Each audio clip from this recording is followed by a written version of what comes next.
Hi, welcome to the Poverty and the Time Use Surveys lecture of the Gender Economics again Gender Economics course again. Uh, this lecture series is prepared for the Middle Second University Northern Cyprus campus, and we were looking last time we have left while we were looking at a table which was showing in Latin America the overall increase in the female-headed households.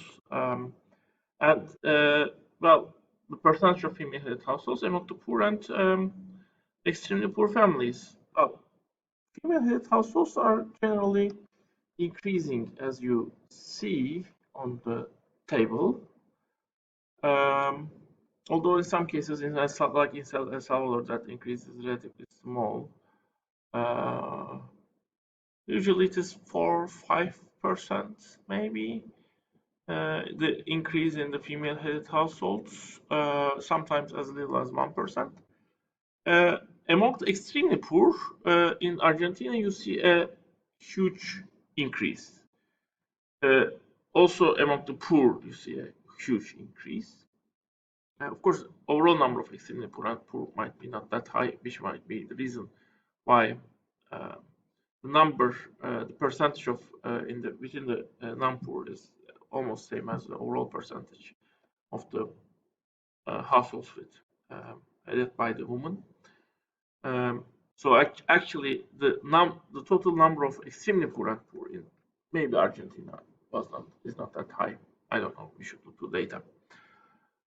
In Bolivia, however, you can see actually you have a only 2% increase in case of extremely poor, and actually a decrease, 6% decrease in case of poor people. In Brazil, within the extremely poor, the ratio is the same. Within the poor, the increase is just 2% less than the overall increase in the percentage of female-headed households. In Chile, 4%, almost 4% in both cases, extremely poor and poor. In Costa Rica, you have a drastic increase from 27% to 55%. In Ecuador, you have a small increase, 1% and 5%, which is around the range here. I mean, similar to overall increase in the households, basically, female-headed households. In El Salvador, there is a decrease in case of extremely poor and a 4% increase in case of the poor. In Guatemala, you have a modest increase. In Honduras, you have a decrease in case of extremely poor, a significant increase actually in case of the poor. In Mexico, it is a relatively modest 4% and 2% basically.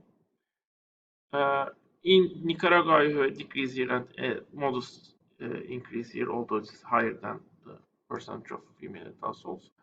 In Panama, you have an increase in case of extremely poor. You have a decrease in case of the poor. But overall, there are countries where you have seen drastic increases, but the trend is in no ways a universal trend. And in large countries like Brazil or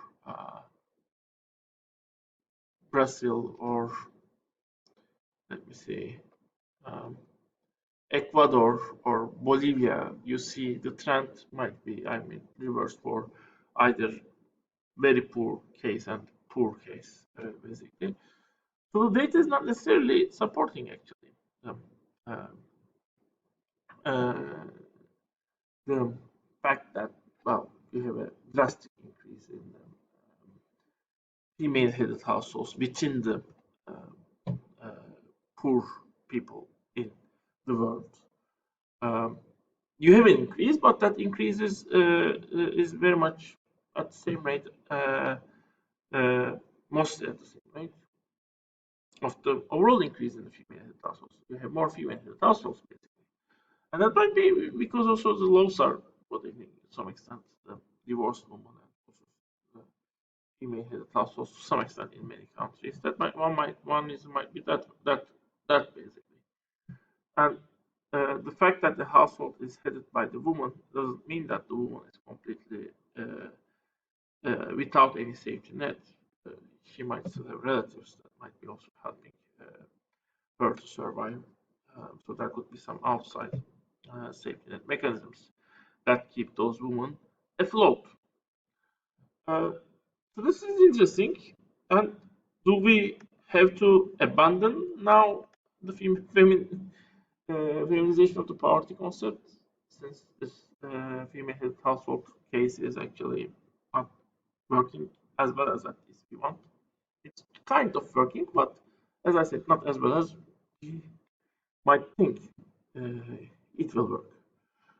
Um, well, the main point is, of course, and here I will revisit the single mothers and come to these two things again, but let me go one slide further for now.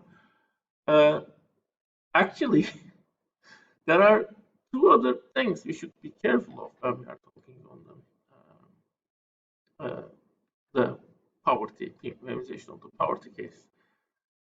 One point is this: well, we have never up to this point gone into the families. We have never seen what is happening inside of the families. We say this was important, but we haven't seen a way to analyze the families. Well, now maybe there could be a way to do that. What is that way? Who is carrying the burden of the poverty in the poor families? Which basically means if a family is poor, which means it is lacking the resources, which family member is harmed and basically, I mean, struggles more from this fact? For one thing, having a poor family means the family is struggling, providing enough, let's say, uh, enough food or enough necessities of to their children. So who is working more? Who is struggling more to increase this, the amount of food or amount of resources available for the children in poor families? Who is getting the burden time-wise, basically? We might also think who is getting the burden, I mean, the difficulty in terms of amount of income they they have,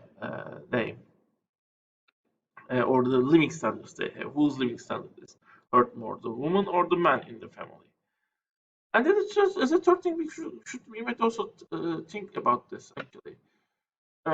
Even in the families that are not poor, women might be working very hard, and that very hard work might make them have a life standards that puts them below the healthy threshold, basically. And if that's the case, well, and if those the fact that the time period they work put them below the this healthy threshold, and if this is because that family member, that the woman in the family is working that much because traditionally she needs to work that much to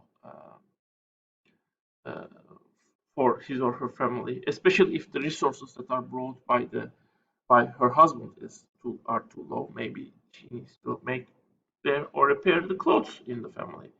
She needs to struggle more to find food and cheap enough and basically make that food, or maybe even go to somewhere to get water because they cannot buy water. Maybe I don't know, or the place they live don't have any any water source, clean water source nearby. Maybe that's why the woman might travel long distances to get the water. Uh, so that might be one consideration. The uh, the actual time spent in the poor families by the woman to get the sustainable resources to sustain their family, maintain the health level of the family as much as possible, might be much higher for women than men. And then we might also ask the control of the income, the power relation. So basically, it might very well possible that in poor families, but also even in the non-poor in the families that are not poor income-wise, the resources might be actually controlled by the man, and the fact that the resources are controlled by the man might mean, well, first, women might not be able to uh, use the income available to the family for their own wants, but they want to do what they are willing to do. But in some cases, it might be also possible that women might not be able to use the income for their needs, for their needs that they have to stay healthy. Even the children might not have sufficient income directed to them to have their needs and grow up healthy. So these are the two considerations: the power relations, and then the burden of poverty, and especially the distribution of the burden within the family. And for that, well, first there are quality research. The women are asked question on who is sharing the burden of poverty inside of the family. And then there's also data, and that data is basically time use surveys. Here is where we will make our transition to time use surveys, although in the next article we will study them in more detail. Um, on the power, unfortunately, there's not much. So that's important. That's an important dimension, but unfortunately, there is not much empirically uh, neither quality research like interviews nor uh, statistical data, uh, statistical research or data available. But those time surveys and basically the distribution of burden within the family, who works how much, it's an important contribution, in my opinion, to the literature, economic literature also. Not only the literature of the feminist economics and considering just their own interests. Uh, let's briefly first to the interviews. First, those interviews only give you an overall picture, which still needs to be uh, studied with you should still have some data study that should confirm. But still, of course, this interviews tell us where to look at, what the women who are interviewed assume to be assuming as the reason of their poverty, or I mean, the way the burden inside of the household is distributed. What do they think about this? And we might then form hypotheses and test that hypothesis based on what those women are saying. Global economic downturn has these are the not the women, these are the I mean these are not the these are the researchers. We have already seen that. These are the women. So men are not doing anything if they pay for breakfast. It's women who pay for the lunch and dinner. Women pay for school lunches. You see festivals, it is women who are selling. Some men are not working. Some men refuse to work, or if they work, they don't do it for family. If you are a woman, you always think about having spent it money on everyone else, whereas men just use any surplus income to secure a second wife. We women are working so hard, we don't have our husbands until night, and then they are asleep. This is Gambia. These are Gambia women.